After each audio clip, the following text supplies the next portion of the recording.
We just got our cat Daisy one of these Cheer Pals scratching ramps. I put it together myself in about 5 minutes. It was really simple to put together. One tip I will say about putting it together is I had a hard time putting these panels on there, sliding them all the way in once this is all assembled. So I actually had to undo it right here, slide one of the panels on, then screw it back together to get the second panel on, because there's a long channel that runs all the way along here and the panels just would not slide all the way up into the legs. Other than that, it was really simple. I'm really impressed with how nice the quality of this wood is.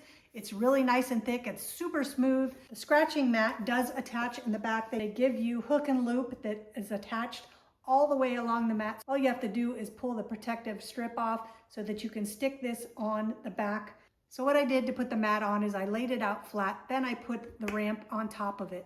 And I measured out kind of where it had the same distance on the top and the bottom. And then I pulled the strip off so that the sticky side was exposed so I could stick the mat onto the wood. It worked out really well.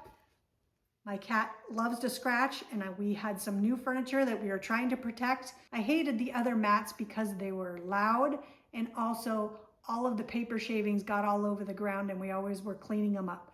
I really like that you can really lay this down or you can stand it up. So there's a couple different options depending on which way your cat prefers to do their scratching. Mine likes to have it laid down. So if you are looking for a new cat scratcher and you want something that is going to last, I would definitely check out this Cheer Pals scratching ramp.